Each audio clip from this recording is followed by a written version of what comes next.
How effective are you going to be when you fight and you're not fighting from a position of victory or position of hope? They think guys are abstaining. They're not. It's because they just can't get that access. Almost all of us were shown some form of pornography at a young age. They're going to help you manage all of this data, but it's really an access point. What was the most influential sources to the founding fathers? 34% of all the quotes they identified came out of the Bible. We have accounted for every single terrorist cell that we know that hates America have crossed over. Have they been captured? No. We're now in a war of narratives versus the truth. For COVID, that treatment strategy came to me as an answer to prayer in a dream. 25 to 47% of all trafficking is familial. Right. Now it's In the U.S. In the U.S. Now it's the caregiver. So yes, let's highlight the evil. We do. But let's speak hope.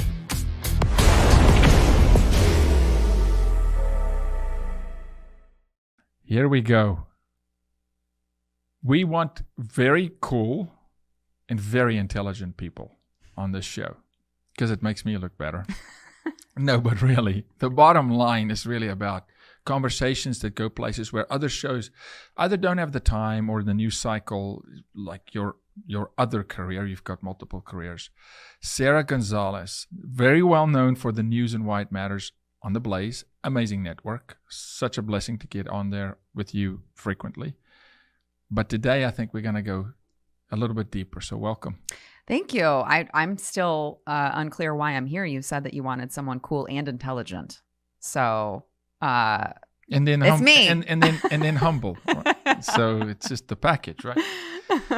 No, I mean, thanks for having me. I'm happy to be here. Yeah. I'm happy to, you are always so kind to come and do my show, and you are a fan favorite for sure. So no, it's a blessing to be on that show. Me. I firsthand get to see you process because I think people sometimes think, and we'll just dive right in. I think they think, when we sit on that show, and yes, okay, some weeks I do it 3 times, twice, but consistently, it's 5 days a week for you.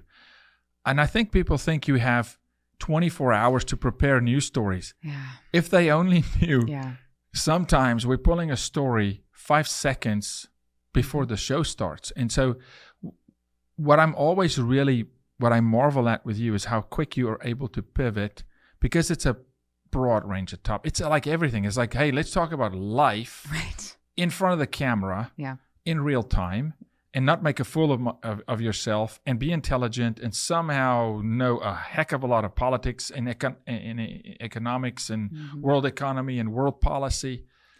It is a lot. And I think I do have to give some credit to Glenn Beck himself, because when we first started the show, I had done television. I had done a lot of Dana Lash's show when she was on The Blaze.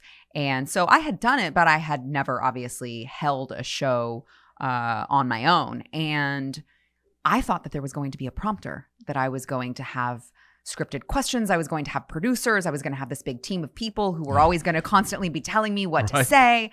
And he said, no, I don't want you to have prompter. All these major networks have a bunch of talking heads who have producers in their ear telling them what to say, where to go, reading from a prompter. And if that stuff shuts off, they have nothing. They're lost. They have absolutely nothing. And he said, I don't want that for you. I know you can do this.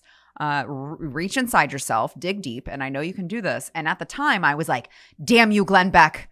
But looking back, I'm like, that was the best thing he could have ever done for me, because it really does. It makes you have to dig deep and grow and learn how to, navigate around all of these different topics at once.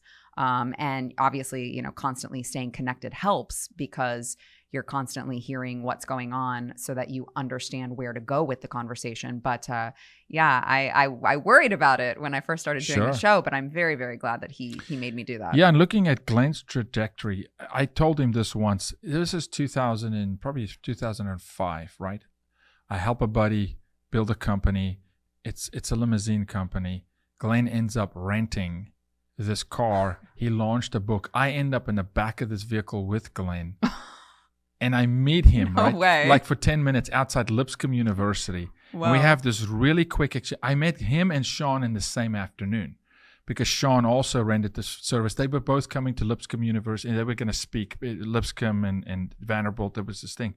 And so I meet Glenn just briefly, and watching from then on, that was my introduction to him, and saying, okay, looking at his career, I'm quite proud of what the guy's doing. I'm proud of where he is right now. And so to hear that he had a hand in that, yeah, that's experience, probably talking and wisdom. But I'm thankful you're not on the prompter. And I also know when you do go on the prompter, you go off the prompter, which I love. The ads, the sponsors, they always have this script, and I just can't stand it. Nope, I can't do it.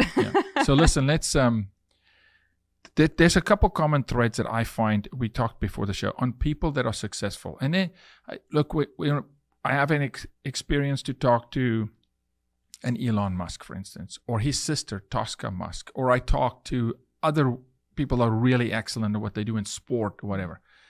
There's some common threads that I have found, right? And I want to explore one here with you, just to go real early in the show. Yeah, sure. Let's do it. I think people look at somebody who is, one, if they're on television, somehow it gives them credibility. Not quite the point. Mm-hmm. People need to dig in and really listen. And you say that a lot. Do research, right? But they think, okay, it's made. They were made that way. Easy upbringing. They got there because a hand up or a handout or a name. Maybe sometimes that plays a role. But the best people I've found that are really influencers, not social media influencers, that really move and shape culture, they've got very, very diverse, challenging upbringings. Mm-hmm. Does that resonate at all? 100%. Yeah. Yeah. Especially with, you talk about, I hear a lot of people who make comments like, well, the Blaze only hired you because you're attractive. If you weren't an attractive woman, you wouldn't be there. I get a lot of that. So I have no merit to them. Other than just another pretty face on television. But I've built all of this on my own. And there are plenty of pretty faces, that they could pick if that's what they were going for. But it hasn't been easy at times. And certainly I didn't have a silver spoon in my mouth when I was born. I was not born with that. It all came from hard work. I had hardships growing up that, a lot of people don't know about. And which, I'm happy to get into if you want. But certainly I think when you are growing up facing hardships, or, even as you're an adult facing hardships, it makes you stronger, and you have a perspective that people who don't go through that just can't fathom, right? They don't have that perspective to draw from. And so I think that goes a lot to what you're saying, that the most successful people have those things to look back on, and it wasn't always so easy for them, but they were the ones who took it and used it to their advantage to build something bigger. I think you just nailed something that clicked for me early, very early. And I had amazing upbringing with a single mom, but I was also exposed to just some insane stuff that kids should not be exposed to. And somewhere in there, I'll never forget, I sat in a corner of a party, all adults, just me, most of them completely belligerently drunk, crazy stuff happening. And I had this moment in that party where I saw what alcohol was doing to my father, and it just clicked for me that all the trauma that I had seen, somehow alcohol was related. Now, I was in a matter, I was wrong, because I started hating the liquid, right? Which later on I learned, the alcohol it's not that, right? But in that moment, I was like, well, that's evil, and that's doing. But also, something else clicked that same party, that same event, that same moment. Now I can go back and go, hey, God intervened and spoke into my life. But something else happened, and I was like, this will not define me or break me. And a switch flipped to where I go, okay, I can use this as fuel. Mm-hmm. I see a lot of people that overcome it. They were able to use challenge, trial, strife, trauma as fuel. Yeah. Now it can become dysfunctional a little bit. You can become a slave to yourself. Of course. But then I also see people that don't make it, they become the victim. Mm-hmm. And it doesn't mean you're not victimized, but if you get stuck there, now fear is not fuel. Yeah. It's easy to get stuck in your own sorrow. Yeah. Right? It's very easy to get stuck in your own sorrow, feeling sorry for yourself, feeling upset maybe at your parents or your circumstance or at God for why did this happen to me?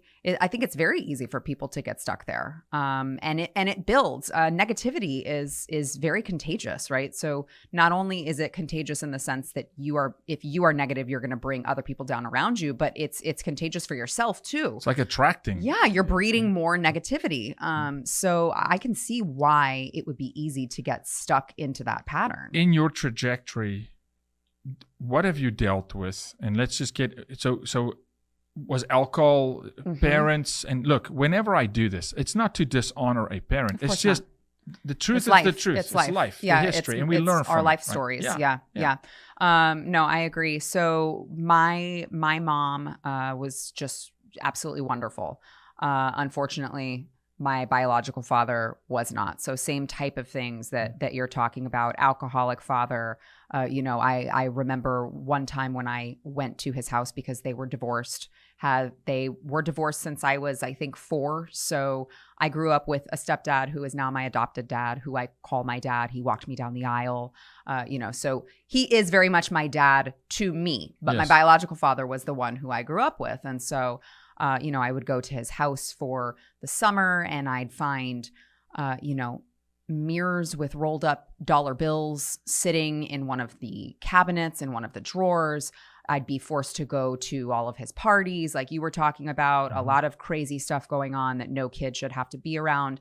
I remember being petrified of getting in the car with him because he's just horribly drunk. Driving drunk all the time. Horribly drunk all the relate. time. Yeah. And then when I would voice my fear about that, it would just make him angry. And so he'd be horribly drunk going 100 miles an hour down the highway because he's very mad that I'm calling him out on it. I honestly look back at all of those times and I am like, thank God that I am even here. Yeah. I mean, it is only by the grace of God that I'm even here, that we never got in some sort of accident where I just would be, a pancake on the pavement, quite honestly. You just took me back to a place I haven't gone back. You just gave me this incredible, I can tell you, it was a Ford Escort. My dad was driving out of his mind. And we are missing cars with inches. And I am, I'm 7. Right. I'm clutching. And there was no car seats, by the way. I'm sitting in the front seat for crying out loud. Yeah, me too. And I'm clutching, and it's like, I didn't even know that I probably was praying, but it was just like literally, it's insane. Yeah. And it's only by the grace of God. But it can break you, or somehow it can be part of your success story. Has that happened for you? I mean, how did you cope with that stuff? And where was your challenge, your inflection points where you go, hey, it got really bad, or maybe it didn't? Yeah. I mean, that definitely happened for me. I would say, it kept getting worse for a while until I found my own voice, which just happened with age, right? But as I was a young teenager, I would go to these same parties because, again, I didn't have a choice. And, then it became a situation where his older friends were coming and talking to me and he was not even present. And, they would sexually assault me. And I had to keep that a secret, I felt, for a very long time. This time? I believe it started when I was 12.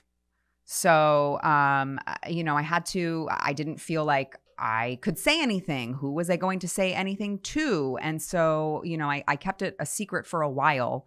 Because I didn't want to cause a problem, even from my mom. Yeah. So often it's the norm. That's the norm. Yeah. Even from my mom. Yeah. Because there's a lot of guilt and shame that you feel when that happens to you, even as a young child. I'm 12 and I'm like, well, my mom's going to get mad at me. I might cause a problem between my dad and his friend. And I don't know what's going to happen, legally speaking, with my mom and my dad. And I would be the cause of all of that. So it's better if I just keep it to myself. Yeah. Did you ever, in that process, feel protective over your dad? I did for a little while. Yeah. I did too. It's weird. It's a weird dynamic where the oppressor and really the one causing the trauma and the abuse, because it's on his watch that this happened. Right. You still feel some sort of, what is that, like Stockholm Syndrome? Yeah, it's called Stockholm Syndrome. And it's also for me, just to be brutally honest, I had this idea that somehow, probably until I was 13, there was a moment when I was 13 where I was like, okay, that ship has sailed. Yeah. Where I was hoping to bring them back together. Because the day my dad told me that they're divorcing my dad and my mom. Now, he was nowhere in dysfunctional. I was standing in the grass, my grandparents' lawn. My dad walked up, and my mom's, they told me that I'm 5 at this time, turning 6, I think, going to divorce. In a second, I blamed myself. In a weird way. Yeah. It's just, a lot of I would kids say do, how I think. Satan works. It's like, and I threatened them as a kid because I've always been very fast. Even today still. I'd be like, speed can take you a long way in sport. And I can really fly. I was the fastest 6-year-old in the country at that time. Wow. And I can fly. So I threatened, I said, I'll never run again because I knew that was the one thing they were proud of, right? So I told my dad, and I thought, well, if I threaten I'll never run again, he'll stay. And that, of course, that's zero. Right. And nor was it my fault. Right. But so I hope to bring him back together. And then around 13, I was like, oh, that ship has sailed. Yeah. I mean, I can't do this. you Yeah. know? Yeah. I think I had a little bit different view on that only because I did have the stable father figure in my life. Okay. Right. So I felt bad for my biological father. Mostly I pitied him. I felt bad for him.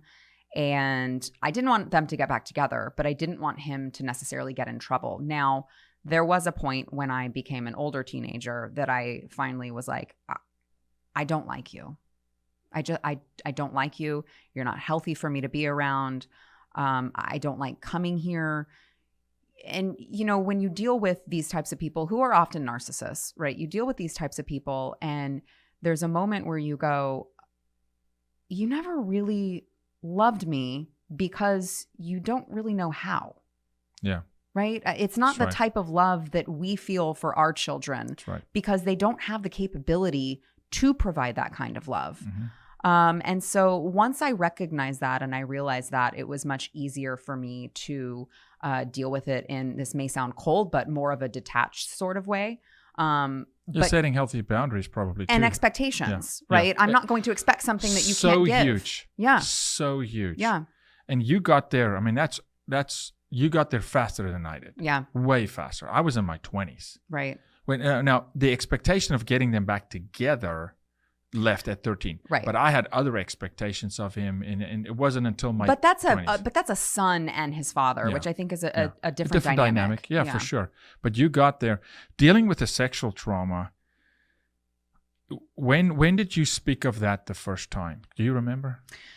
Like to my mom? Or to anybody? Yeah, to my mom, it was when I was about 15. Okay. And it was, it actually was a separate event that had happened. Wow. I actually didn't tell my mom about all of these things that had happened under my dad's watch until I was an adult. Mm-hmm. I just never told her. It was a hard enough thing for me to do to tell her about what had happened when I was over at one of my friends' houses spending the night when I was in high school. I didn't want to bring it up. And then enough time passes and you say, well, there's no point in bringing it up now. It happened years ago. Do you think it accelerated your growth curve as a kid? The combination of everything we've talked about now. Yeah. Well, I mean, obviously, anytime that those sorts of things happen to people, they grow up way too fast. And that's been something I'm sure you recognize when you parent your own children. It's something that I am always keeping at the forefront of my mind is these children have to stay innocent for as long as you can possibly keep them innocent. Absolutely. And I'm kind of leading you in a place, and I'll disclose where I'm going with this. Sure. We are looking at a culture where the kids are growing up too fast. And people always say they grow up too fast. No, they are forcing them to. They are on a very, very rapid decline, particularly sexually. Mm-hmm. And I've had this is the active conversation in my house right now between my wife and I is how do we preserve, because I believe there's a right time for things. Yeah. And just because culture is pushing them to grow up, we're so reactionary as just semi-healthy parents, and in the church or Christians, we're always reacting, right? But the reaction that I've identified recently is we react to their level, though. So if they're going to exploit children at 5, we go, oh crap, we should be having these sexual conversations with the kids at 5. Right. Because we should have the conversation. I go, no, it's not just about the conversation, it's the timing. Mm-hmm. Because even if the conversation is being held in a semi-healthy way with the 5-year-old's just not ready. Yes. Yeah. Right? Oh, That's what I'm hearing you say. It's time, right? It's the timing thing. Absolutely. I mean, I'll just share with you, my older son is 9, and he's not anywhere close to needing to have any sort of conversations about any of that because it's not even on his radar. Right. And that is intentional, right? Of It's course. completely intentional. It's your job as a parent Yes. to create these boundaries so Yes. that he can grow up as God intended it in a healthy way. Yes. And if you force that conversation on him now, you're going to throw his world in a tailspin. Yeah, 100%. And I mean, I recall even, this is how strict I am with it. You may be able to relate that I had a conversation with my ex-husband about what type of movies that our older son could watch. I don't even want him to be watching anything with any sort of swearing in it. I don't care what it is. Even just a few is not okay with me. And I'm told, well, I mean, it's fine if he hears it. We'll just tell him not to repeat it. And I'm like, no, it's not okay. None of that is okay. Brain development just doesn't work that way. No, not at all. I doesn't. don't want to expose him to it. And maybe you're at a, festival downtown and he hears it. Okay, well, that I can't control. But what I can control, I absolutely will, and I should. Yes. That's what parents are supposed to do. 100%. To create the most, what we can call functional, Yes. because what's normal today, but most functional way for him to get brain development. Because what I think a lot of things that people don't touch on is anything we see that we learn, we become inquisitive of it, and knowledge makes you want more, but it also activates areas of the brain, particularly in those formative years. So now if you talk sex, for instance, with a 5-year-old, you're sending information and blood flow and chemistry to an area of the brain that should be dormant for another 5 years. Yeah. Now all of a sudden that kid is asking questions, changes the way that child looks at other it's not the right time. Yeah. So you've gone through that cycle. All right. So we go through that cycle. I'm going to touch on something I think that's a little sensitive. Okay. I hope. And if it's too sensitive, just say, Sure. just don't throw the coffee at me. It's good coffee. It is good coffee. It's great coffee. You have had and have overcome body image challenge. Walk me through that process. How did you get in that place? Was it an emotional? What drove you to having a challenge with body image? Yeah, I think, first I'll just start by saying I was previously much heavier than I am now. About 100 pounds probably at my heaviest. And heavier than what you are now. Right. Yeah. Correct. Yeah. And it was just something that I always, honestly, I think that when I started, I never had great metabolism. I'll just leave it. It was always very hard for me to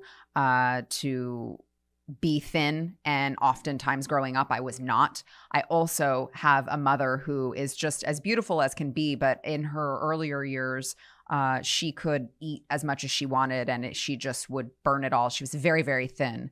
And I was over there, and I was not. And it was harder for me. And so, I loved food. I loved food. It probably was an emotional thing that it gave me comfort.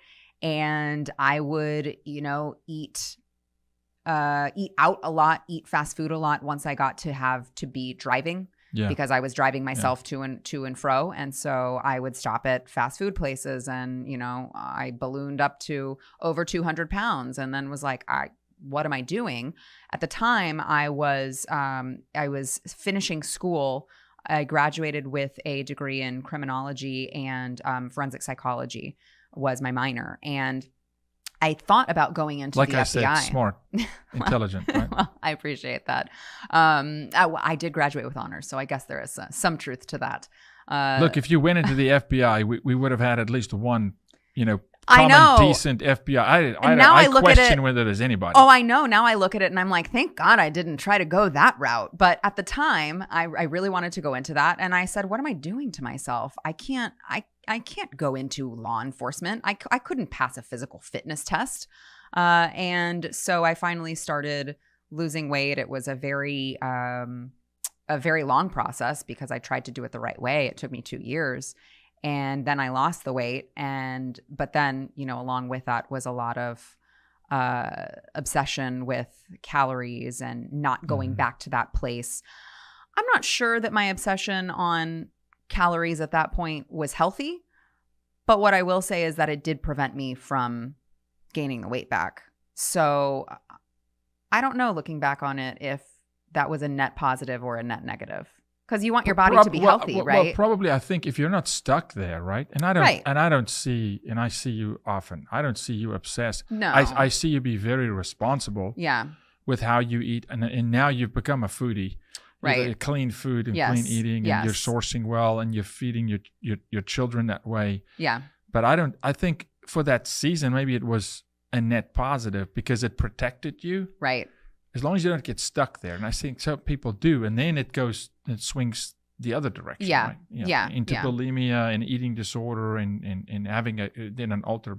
I think somehow there you found a healthy space. Yeah, I did. I mean, and I will tell you a couple times I would eat, and literally a couple times I would eat a big meal out and just be like, I don't want this in my body anymore. Mm-hmm. I need to get rid of this. What do I do? I need to get rid of this. And I had felt that urge. So I can see where that would become a problem for someone. But I also really hate throwing up. So I don't think I would be a candidate for that. I just can't stand it. I relate. Yeah. No joke. The last time I threw up, I was 6 years old. I just don't. And really? I have been. There's times where I've been really sick. I mean, but I just don't throw up. Yeah. I don't get nauseous, right? I just don't throw up, and I can't stand it. Yeah. The whole queasy stomach thing. It's the worst. All right, I want to take a jump though. Okay. Oh, I'm scared. Yeah. No, I want to take a jump into that's the backdrop. It kind of you're forged by fire. Mm-hmm. There's a lot there. I mean, it's in everybody. There's not a single human being on this planet that does not have issues. Right. Does not have a story. I want to get people to a place where they go, all right, these are the ingredients that I've got. Yeah. As dysfunctional as they may be, I'm going to make something. Mm-hmm. I want people to get there. I want them to fight. Yeah. I feel like society does not want people to fight. They don't want them to resist. They want them to just comply. They want them to be sheep. And I think if we can train people when they're younger to fight through it, yes, something was done to you, but you're not the victim. Right. Be the overcomer. Be the survivor. Do something with it. Be the odd one out. Be the only voice. Then when government comes to them later and tries to make them comply, they go, oh, heck no. Mm-hmm. I've overcome so much worse. I relate, and for those people who read the Bible and those who don't, all the same. But there's a story in the Bible. And we all know it. David fights Goliath. It's a cool story. But the cooler story is that when David approaches Goliath, Saul, the king, says, hey, you need my armor. He goes, I don't need it. I don't need it. And you go, why would the guy not need armor? Because David, as a 13-year-old boy, barehanded, killed a lion and a bear. And so he's looking at this man going, dude, what do you have that I haven't just already fought through? And that's where I want people to get to is the sexual trauma, the pain, the abuse, the neglect, the whatever. It's forging them so that when a really big enemy comes one day, they can go, dude, I have faced worse. Yep. You got nothing. Yep. That's what I want, right? And that's when I look at you, I see that because now I want to transition into businesswoman. Mm-hmm. Yes, studied, great degree. Doing absolutely nothing with that degree, by the way. I don't know, though. a lot of the content you're covering. It's fair. But not in that industry but not at practically. all. I'm glad you're not in the FBI. Me too. But okay, so hosting this show on The Blaze, the News and Why It Matters, incredible show.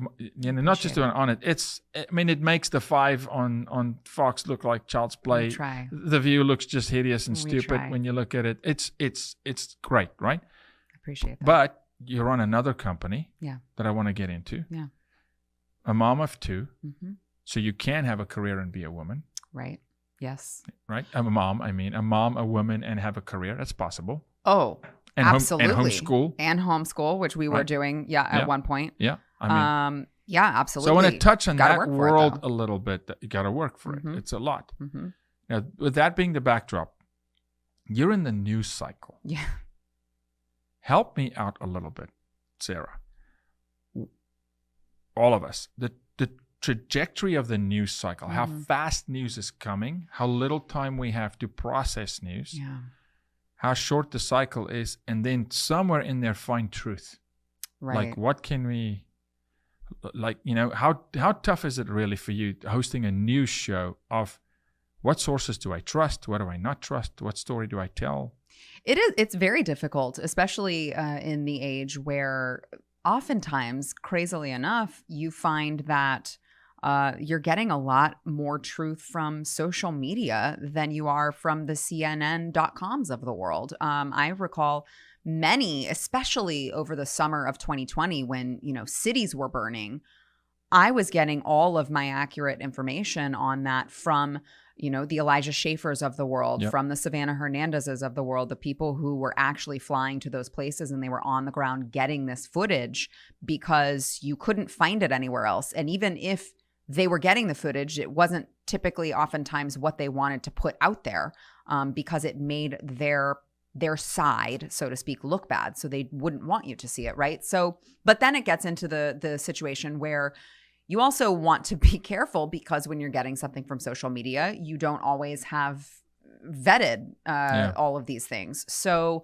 it is a very delicate balance to walk. I do find that alternative media outlets are probably the best place to find real news these days. Certainly not CNN's, even sometimes Fox News. I agree. I just don't find that I just think there's spin involved. Every single story that they have, there is a spin involved.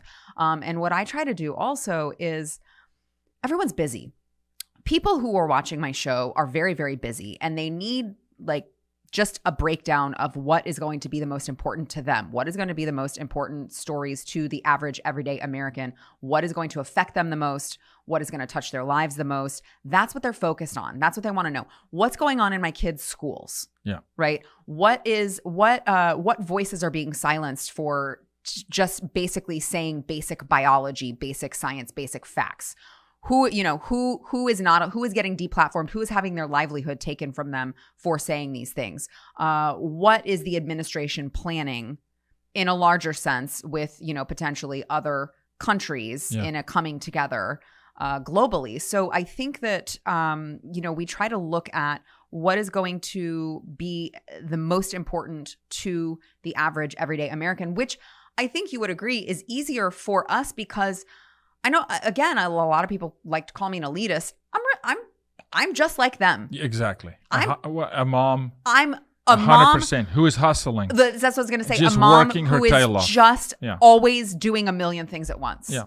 And that's the toughest job on earth. This is why I always say any guy who's really a guy has got to be out of his mind to want to be a woman. Have you lost your marbles? I mean, if truly, you guys want to take over the childbirthing part, I feel like we'd be fine to just let you guys have that. It's not fun. Hey, they virtue signal, and They do. I mean, oh my gosh, Yeah. I mean, it's insane, right? Yeah. What's going on? The stuff. There's not another news show.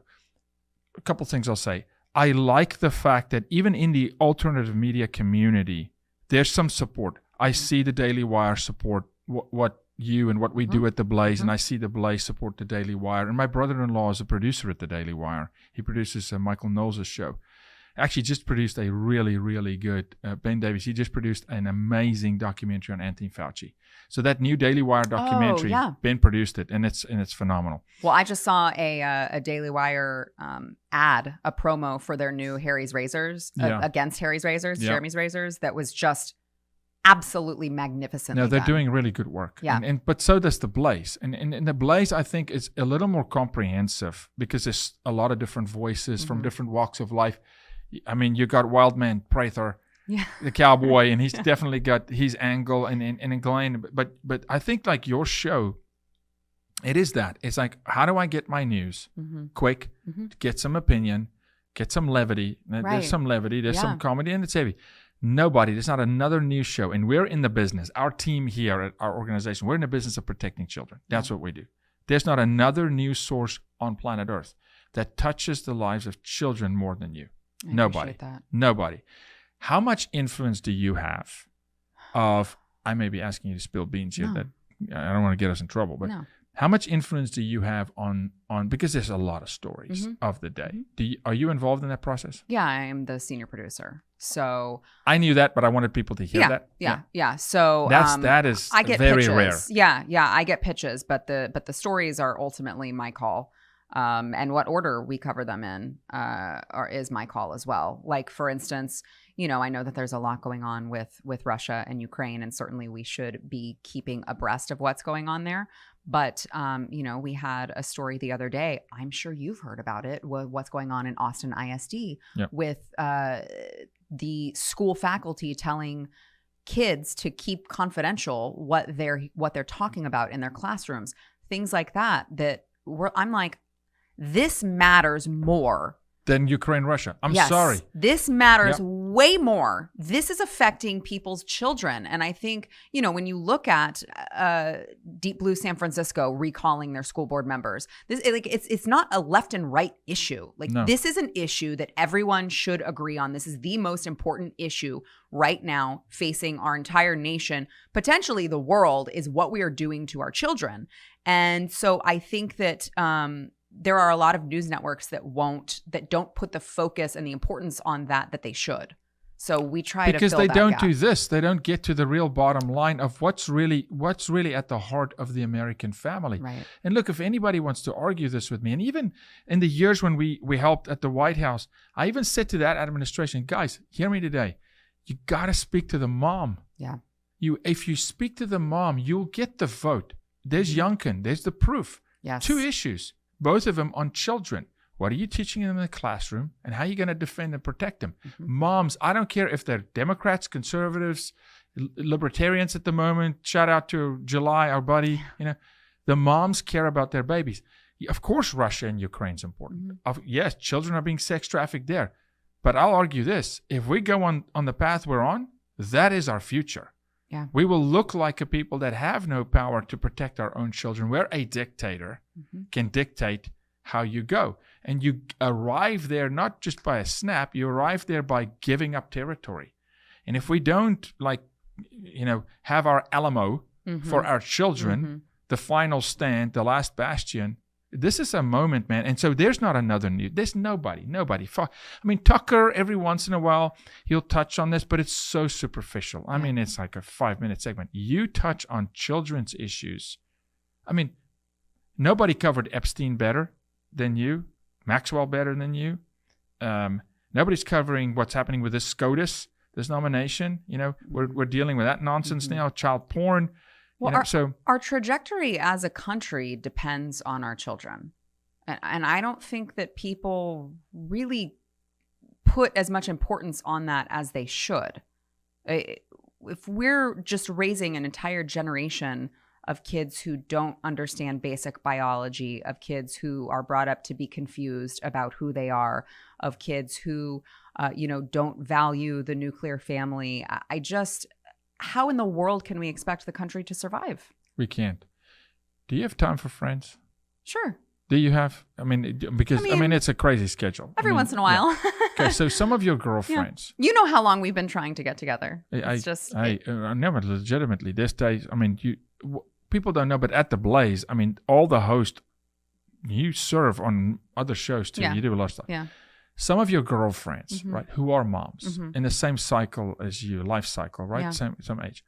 What are they saying? Because I know what some of my wife's friends are saying. And look, our friends, you draw to birds of a feather, right? You draw Right. to people with the same belief system and kind of where you are because you want to surround your kids. But what are the moms saying, according to you, for where we are right now with this obvious onslaught on children from every angle? Yeah. What are you hearing? So I have the majority of people who are probably only half as tuned in as you and I are to what's going on. And still, everything that they're seeing, they don't like. I will say that. But then I have, and this is not obviously the majority, but then I have, you know, the at least one friend who was a very, very good friend, who our children were very best friends, and we lost her in the pandemic. She just got lost in all of the messaging. She couldn't see the other side of it, and I refused to, you know, let our kids play because I wouldn't make my son wear a mask outside.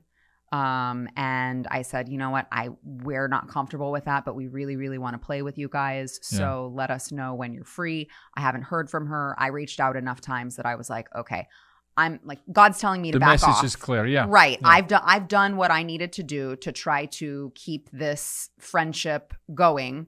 It's clear that the feelings are not reciprocated. So I'm just going to let her, I don't want to put her in an uncomfortable position. I'm going to let her, that is her stance and that's her right. And that's what it is. It's very sad because my son to this day is asking, missing them. Yeah, when am I going to see this friend again? We have the same situation, and as a parent, what do you do? And as a parent, what do you say? Because you're all, you know, because you don't want to break the image of that parent in your child's eyes, but you also got to be honest and just say, look, that they have different ways of values. It's painful. We're in that process right now with our kids, with some friends, right this minute, on some issues where parents are making choices, and then I feel, and you can either agree or not, I feel the biggest losers, the show The Biggest Loser comes to mind, but the biggest losers, just because we talked about how amazing you dealt with weight. I should have gone on that show. But the biggest losers throughout the pandemic and where we are today in our country is our children. It is. It's our children. They are paying the highest price. Yes, they are. And I think just to kind of bring what I'm saying full circle here, I think that when you know better, you do better, but you don't know better unless you have that perspective to draw from that we were talking about at the beginning. You and I have this perspective of knowing what it's like when it's really bad in childhood. And so because of that perspective, we know better. So we do better, right? I knew I would never make my child grow up too quickly. I would never put him in these situations that he would find himself in. And I will say this too. I made mistakes along the way.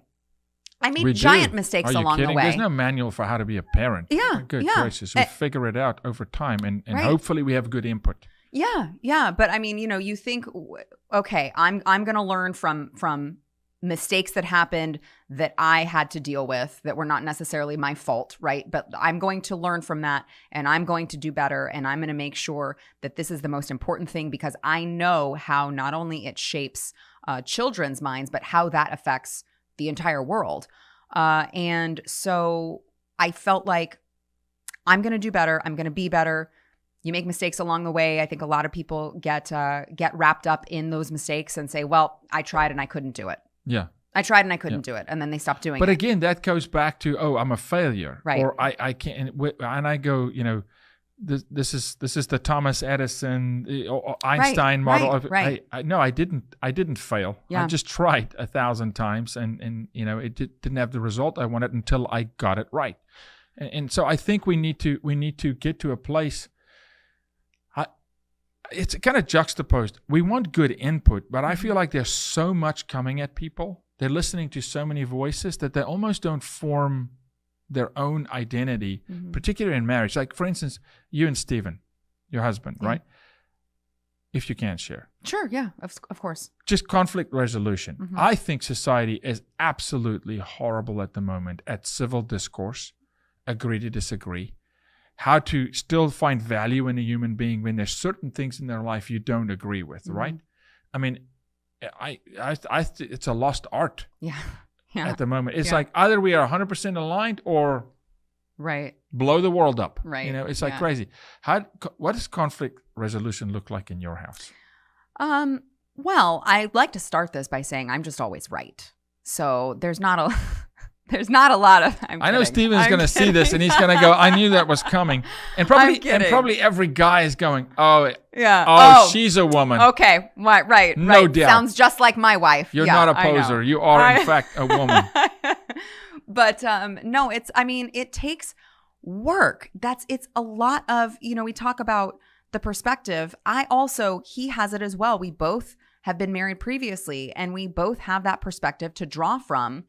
And you know, when you go into it, when you've made those mistakes and you pick yourself back up and you form something even better and stronger, you realize marriage is it's not easy. Communication is not easy. None of these things are easy. They're not supposed to be a walk in the park. It's a lot of freaking work. Yeah. But you work at it. We're still a work in progress sometimes when it comes to communication. But Of course. you know, a lot of it is Who says sorry first? Stephen. Does that surprise you? So I just want no, it does not surprise me. I'm finding today that the guys say sorry first. Yeah.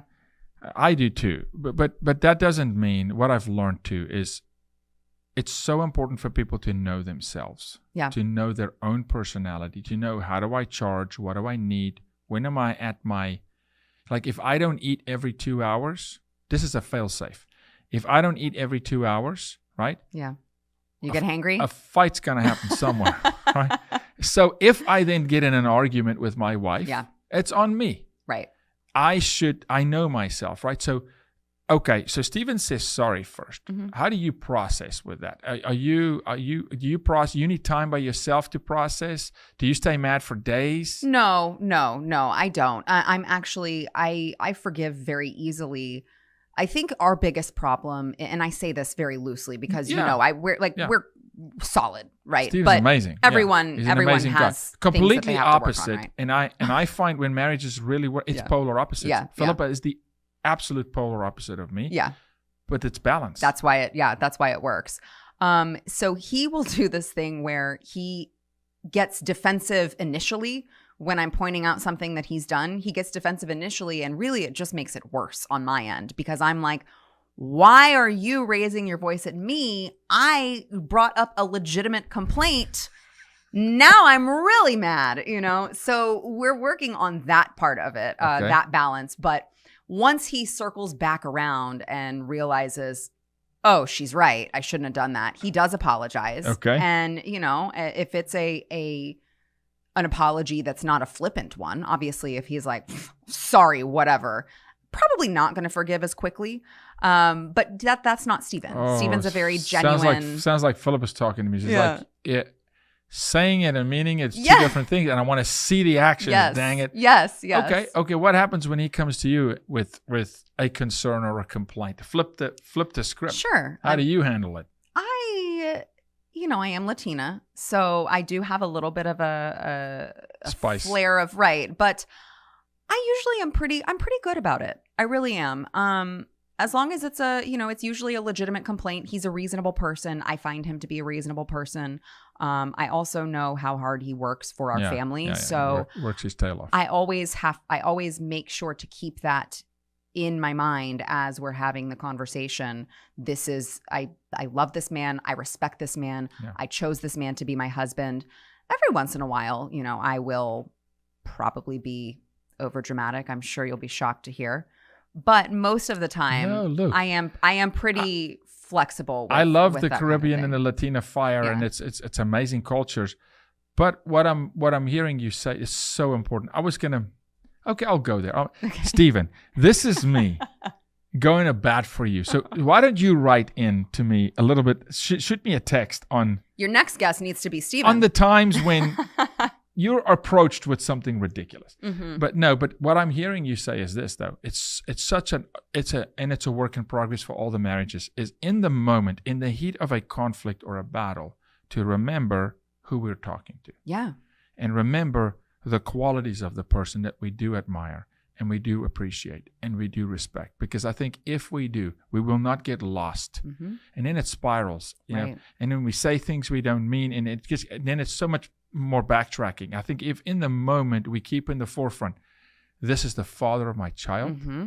This is a husband that works really hard. Yes, we're broken people. We're all sinners. We're all broken, right?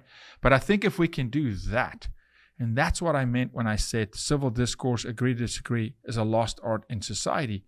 We look at somebody and go, hey, they don't agree with me on this point, and we don't even consider societally, not you or me. I try really not to do this. But we don't even consider anything else about the person. Oh, you're against me on this one issue? Yeah. Well, then forget about it. Right. you're dead to me. Yeah. You know, and that's what I'm seeing. It's polarized this country, which makes me concerned. Man, we're all over the place in this show. It makes me concerned for what's going to happen in 2024. It just for what elements will be introduced to further polarize the nation, or should we be further polarized? Is it time for civil war? I mean, look, I was born to go to war. I was born to go to battle, to fight evil. So for me, it's like I'm of this opinion. If it's time for war, you're ready. Let's go. You're ready. Then let's go. Yeah. But let's not delay it now. If it's time, let's get it over with, right? Yeah. And I, Philippa will say, yeah, okay, Jaco. This is where I like conflict, not for the sake of fighting with people, but it helps you grow. It challenges me. Yeah. And I actually learn in conflict. Yeah. I love a really good argument, which is probably just a debate, but the other person would see it as an argument. Right. And I go, no, that was fun. And they go, oh, that's not fun at all. Well, imagine how much we would have missed out on, how much truth we would have missed out on in this world if nobody had been up for the debate. I mean, that's how we learn new things. That's how we grow, not only as people, but just as a species, period. It's like, well, the earth is flat. Okay, I guess we'll move on. I mean, there are so many things. Yeah. Oh, it's fine for, pregnant women to drink and smoke cigarettes, and just so many things that we would have never learned if people had not been up for the debate and the challenge. So, I mean, I don't find that to be scary at all. I will tell you, I'm saying this not logistically speaking, because oftentimes people will go, well, a national divorce wouldn't work because of XYZ, Correct. right? Logistically speaking, of course. I'm not speaking to that. But what I am saying is I found myself in a place several years ago where I said, you know what? These people hate me. They hate me. They hate you. They hate me with as much hate as you can imagine, right? And sometimes demonic and in yes. agreement with evil. Yes. Yeah. I don't want to come back together with someone who hates me. I don't. I don't find any value in that. I don't find any value in that for my children. I don't think that is a healthy situation for anyone to be a part of. Now, I could also argue that coming together again would also look very differently to them than it would to me. Yeah. Right? Because I think they would need you in lockstep with everything that they're saying in order to come together. Or that's not together. And that's not really together. There's no compromise. There's got to be compromise on both sides. Yes. And that's civil discourse. That's having that's why I love the fight game. Yeah. I'm not pro people hurting each other, but I love boxing because that was an escape, and I love MMA because most of those guys grew up really, really tough. Mm-hmm. They grew up without fathers. They grew up on the street. They grew up with no money. They're fighters. Yeah. And we're just in a time in our country where we need fighters. And that doesn't mean with fists, but go fight the school board, fight against injustice, fight government. We need fighters to rise up. But there are also people that they can fight really hard and walk away and go, okay, we can be buddies now. Right. We had a go at it, and I'm going to find value in you. Mm-hmm. It's the lukewarm, which is ironic. God says, I'll spew out you lukewarm. You know, it's the lukewarm that I go, you're just getting by. Yeah. Those are people I have the highest challenge with, you know, because I feel like we're carrying dead weight. And be passionate about something. Stand for something. Please. Yeah. Just do something. Yeah. You know, stand up. Don't just go with the flow. Yeah, we are in the position that we're in because, as you put it, there are so many lukewarm people who have just been sitting idly by saying, well, I'm just going to focus on my house and that's it. And I see all of these horrible things going on around me, but they're not really my business. So I'm just going to continue working as I do. But we also have the other side who has been doing a lot of what you've been saying. Yeah. For years now, they've infiltrated at the school boards, city council. I mean, they have been working very, very hard. They're fighting, and they've been fighting, and they're winning in a lot of circumstances. That's why they're winning. They're winning. They are doing it right.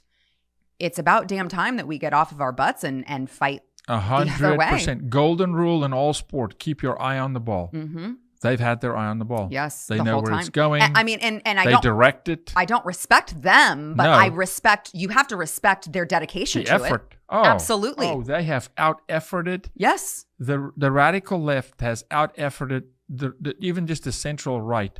10-1. Yeah. I mean, it's a disgrace, actually. Yeah. The effort and the unity. Mm-hmm. Now, albeit very evil at times, sexually exploiting children. But I mean, but we cannot argue. And again, I can go to scripture in this. Scripture says, be gentle as a dove, but wise as a serpent. Pastors love preaching gentle as a dove. Turn the other cheek. Wise as a serpent means, hey, his methods work. Yeah.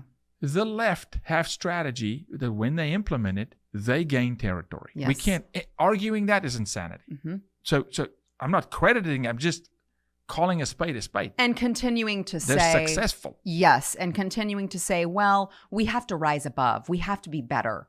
We have to, I mean, look where that's got us. We got to go fight. Yeah. You fight fire with fire. That is the only way. This is just the time, man. And this is when the mama bears need to rise up. Before this last segment, I just want to do a quick break and say thank you to everybody at Patriot Mobile. If you are looking for a new cell phone carrier, think about Patriot Mobile. Dial 972-PATRIOT and mention the bottom line. You'll get free activation. Why? Because you're voting with your dollar. You may not know it yet, but you do vote with your dollar. Where you spend your money, where the heart is, the treasure lies, and you will spend your money on things that matter to you. Think about where they spend their money. You do not want to supply cash to a cell phone provider that is funding abortion and things that are against your values. Check out Patriot Mobile. Great service, the same cell phone towers, and your values are aligned. Dial 972-PATRIOT and mention the bottom line. Sara, okay. You're drinking from a fire hose every day, news stories from everywhere. You're juggling it.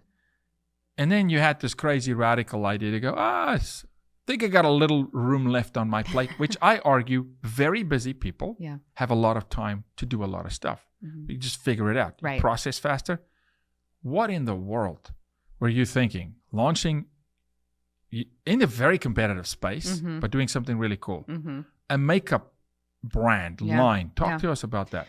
Yeah, well, specifically in the beauty community, I feel like, look, all aspects, all industries, leftists are taking over. They're, diminishing conservative values. They're diminishing conservative voices. They're canceling conservatives wherever they can. But that has been a very big problem, particularly in the beauty community, where they want to feature men instead of women. They want to put men in dresses and have them stand on the cover of Vogue. They want to, put transgender biological males in a face full of makeup and portray that as beauty and something to uphold. And they're canceling conservatives for, voting for the orange man. So I looked at this community, which I love makeup. I have a passion for it. And I said, I'm really, really tired every time I walk into a Sephora. Every time I walk into these buildings, I'm giving my money. I'm literally giving my money that I work very, very hard for. I'm giving this money to a company that hates me. I think a lot of people, you just talked about Patriot Mobile. This is the same vote thing. With your dollar. Vote with your dollar. So many times people don't think about it. But it's a great way of putting it. They hate me. But they'll take my money. Yes. They actually, I'm sure nothing makes them happier than to say, we are fighting against everything that you stand for, and you are giving us the money to be able to do it. To fund it. I mean, how silly do we look? But in a literal sense, that is what's happening. Yes, it's exactly what's happening. That's the bottom line. It's exactly what's happening. And I think as conservatives, we need to be building these parallel economies. It's the only way to get out of it, to stop funding this nonsense. And I think anytime any one of us has a passion about something in particular, I think that you need to strategize and see how can I do this? How can I build something? How can I become an entrepreneur and just go for it? And I decided to do that with makeup because I know it. I love it. I'm passionate about it. I knew it would be fun for me. God bless the people at Patriot Mobile, because I couldn't start a cell phone company. Right? Yeah. I mean, that's not my territory. This is. And so I said, you know what? I'm going to start something. I know I'm not alone in this. I know there are a lot of other conservative women who are tired of the left trying to erase us, who are tired of the left trying to make men represent femininity somehow. And I'm tired of them trying to take our values, what it's like to represent an American woman, and the grace and the class that goes with that. And they're trying to erase all of it. Yeah. So I said, I want to help take this back the way that I can. And, no, there are not enough hours in the day, but we make it work. And so that's why we decided to launch American Beauty. I said, I can deliver the same quality or better, high quality makeup that people can feel good about and be able to give conservatives an alternative to be able to put their money to, a company that supports them and their values. Yeah. So we're gonna throw it on screen for the viewer. American Beauty, AmericanBeauty.com. AmericanBeautyBySara.com. American Beauty by I appreciate Sara. that. SARA, no Yes. H. It's just an unnecessary letter. You just H. hey, It's just silent. You don't just- need it. to the point. American Right. Beauty by Sara. Yeah. So you started with lipstick. Mm-hmm. You're branching out into other. Yeah. We've got liquid matte lipsticks. We've got cream lipsticks. We've got highlighters. We've got bronzers. We've got skincare. So we've got some pure hyaluronic acid serum. We've got vitamin C, vitamin E serum. Sourcing, manufacturing, all that world is insane. Oh, But it is. But some of the value. What's some of the values? Some of the values of the company. Well, everything right now is made in the USA. Manufacturing's obviously in America as well. So everything that we are doing with that, I realize for a lot of companies that's not always possible. So I don't want to hit someone over the head with it always has to be American made, because I know there are places, clothing lines, for instance, You can't source the raw materials. Yeah. Unfortunately, no one will buy it when you have to put the price that high. Yeah. I have been able to do it and still keep prices very, very reasonable. And so because of that, I'm like, absolutely. I will continue doing that for as long as I possibly can, hopefully the entire lifetime of my company. Yeah. So, but made in the USA, cruelty-free. And we are, we're trying to be as pro-America makeup brand as there is out there. And I don't see anyone else doing it. So, I think that and then we've got that look, covered. I know what I know about makeup is what we learn as men through our wives, right? I mean, so I'm not studying makeup, but in conversation with you, I look, and you wear your own makeup. Yeah. And so interesting lip colors and interesting names to your lip colors, right? Yeah, there's some interesting names. Yeah. We are trying to be, American inspired in everything that we do. So we've got, Freedom Fighter, and we've got 1776 is one of our most popular colors. Miss America is another popular color. We're trying to keep, American inspired as long, as until I don't think we'll ever run out of names, because there's just so much within America, there's within a lot its of history. Yeah. And I'll just let you in on this. I vowed to my business partner that the next lipstick color that we do, I have to name Babraham Lincoln. I like it. I have to. Babraham Lincoln. Mm-hmm. I like it. I have to do it. I don't know what color it's going to be yet. We're testing out several. Surely, even just for that, for girls, it's such a conversation starter. Yeah. Like, what's that color? Right. Babraham Lincoln. Like, what? I know. Think about that. Just what a conversation starter. I'm sure my marketing person's going to be like, that's a little long. I don't care. Doesn't matter. I want it to be Babraham Lincoln. That's amazing. Yeah. So we try to be as bright and bold as we possibly can, because that's just my preference. But we have, neutrals and less. We have more subtle colors available as well, but we try to have fun with it. We try to keep it as American inspired as possible, and keep it as American at the forefront at the end of the day. Look, I was there through the pandemic, literally. At times it was just you and me. Yeah. Because the show couldn't, you went every single day. I mean, you went in, you did the show through the pandemic. You were on the air. And I also watched you personally as a mom go through a challenging time, having moved, son in a new school did crazy things. Yeah. So we're experiencing life, and I think we have to be resilient. We have to dig deep and fight. What are some of the things? I don't even want to call them concerns. Let me phrase it as one or two things that you're focusing on at the moment, that you're paying attention to, that's just getting your attention, among all the other news, but you personally, and someone would say, well, what is a concern you have? I don't even want to give it credit to that level, but is there one or two things that's really getting some of your personal attention away from the show, where you go, I'm focused on these two things? In my personal life or in the news? No, your family. Let's say around family. Just life and family. Yeah, I will say, just kind of going back to the parenting thing. It's so tough, and you can, as we talked about, you have to control what you can control.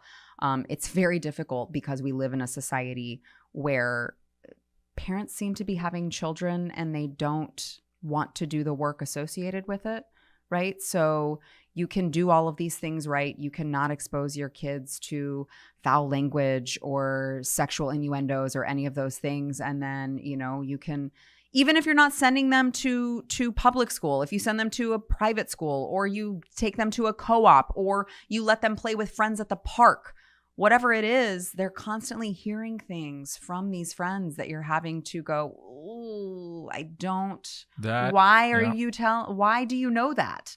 I heard it on YouTube," things of that nature. Yeah. And it makes it very, very difficult. And I'm finding that even with very close friends who you would think that our values align, it's really difficult because social media and the internet. It's like so many YouTube, angles to cover. Mm-hmm, yeah. And the kids just sit in front of a screen and hear these things. And it's a challenge as a parent to know how to handle it, because you have to give your kid social interaction, right? Yeah. I mean, they have to have that. You can't be a recluse and live in a bubble. Right. And that's what I've been fighting for. That's what we've been fighting for, is my kid can't live in a bubble. They need to have this interaction. They need to be social with other kids. But with that interaction, and I think that's some of the evil devices as well. It comes, okay, well, we're just going to come at your kid from 100 different angles. Mm-hmm. And so I think it all boils down to, for me, for the dads that are in the home, I'm sorry, dude, bro, buddy, this is step up time. Yeah. This is an hour where you get over yourself, get over your insecurities, man up, step up. If you need help, go ask some other brother. But this is an hour where I want to see men step into their families. I want to see men really champion their wives for the effort. Uplift these women because we need them. They spend more time with our kids, right? No question. And then really become a hawk, become a helicopter parent. Yeah. I want parents to hover. Absolutely. Forget People about being your child's friend. Yeah. Absolutely. Forget about it. If you're just your child's friend, you're doing it completely wrong, in my opinion. It's bad parenting. In my opinion, I think it's horrible parenting. It's bad parenting. People call me a helicopter parent as an insult, and I'm like, I'll take it. Yeah, that's absolutely what I'm doing. Thank you very much. You should be. In this day and age, you should be accused of that. Mm-hmm. You should be accused of, hey, being too involved. Yeah. Thank you very much. Yeah. You need to, because they're coming for your children. Yes. Let it be known proactively. This is not by chance. It is an agenda. Yes. Yes. It's undeniable at the moment. The fact that we're even just talking to a Supreme Court justice that is even remotely giving the lesser sentences of child porn tells us, hey, it's in the Supreme Court, it's in your child's school, it's everywhere. I mean, it's all over. So this is a helicopter parent moment if there ever was one. Yeah. And then get them off devices. Oh, yes. That drives me nuts. Look, I understand everyone has an excuse that, well, we're busy, and, well, I have to have time to get things done, and, all of these things. I understand, because you and I are very busy people. But you can do people, it like our iPad right. at the house. It's preloaded. Yeah. With material. Yeah. Yeah. Right? With games and shows that our kids can watch. But that iPad cannot connect to the internet. Right. There is no oops YouTube moment. Now, granted, my kids are 7 and under. Yeah. But I'm seeing 7-year-olds surfing the web. That is a disaster, because they will find porn. And people who think that, well, it has the word kids in it, like YouTube Kids. Oh my Well, gosh. It's YouTube Kids, so I can just hand them the screen and walk away. No, do you not think that they are targeting these specific 100%. outlets for your children and subtly giving it to them so that they will still get it? That is what they are doing. So many people a couple of weeks ago with the 3 Disney employees that got arrested for child trafficking and child porn, right? People go, oh, Disney? No way. I'm like, are you living under a rock? Yeah. Yes, Disney. Yes, Nickelodeon. Yeah. Any place a kid goes, right. predators go. Of course that's where they're going to go. Your kid's soccer game this coming Saturday at the park. Yep. You better believe predators circle. They come. I mean, this is, I can't believe that parents are this oblivious still, but I guess we got to keep sounding the fire alarm. Yeah. Which you do. I try. Every day. I try. You're going to go from this set to your set. So are you. So am I. and so thankful. I could have hours and hours, and I know we probably could have gone 900 different directions, but I hopefully this is a little exposure to people that already know you to a different side of Sara, and see, hey, it's real. Yeah. The fight is real. Away from the cameras, it's always it's there. God bless you. Thank you for a very enlightening conversation. Yeah, thank you. We're gonna throw all your stuff on the screen. Oh, I appreciate it. May American Beauty soar like the eagle. I You see the appreciate American. it. You see the connection there. I did. Like a bald eagle, maybe. I'm not a dad joke guy. A bald eagle. A bald eagle. There you go. Yeah, the real deal. You're not. No, you're not a dad joke guy. No. Mm-mm.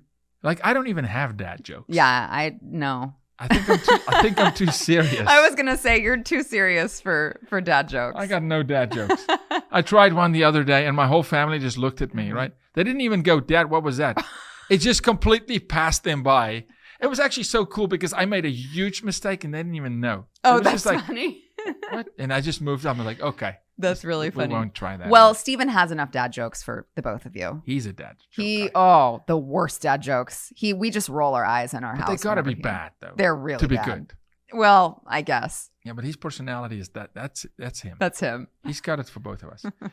Sara Gonzales. If you do not know Sara, now you do a little bit. Check out the news and why it matters on the Blaze on YouTube, but subscribe to the Blaze. Yeah, It'll do you well. But if not, the news and why it matters on YouTube. We'll throw that on the screen as well. And follow Sara on Instagram. Sara, your Instagram? Yeah, Sara Gonzales TX again. There's no H in Sara. Mhm. Gonzales with an S at the end. TX. It'll be up on the screen as well. And just love on you. I love when you do your skits. I love it because I'm a director, film director, Yeah. and you are an actress too. Yeah. But I love when you do your skits, especially through COVID. Your bits on the Karens was priceless. I appreciate it. Through the blinds, priceless. You have to find humor in all that's going on with the Hey, world. if not, people will, and unfortunately, You'll lose it. people are literally jumping off bridges. Yeah, And that's the sad part exactly. of it. The collateral damage is bad. So we have to look at the bright side and fight. Yes. God bless you. Thank you. Thank God you. bless you. See you guys next time.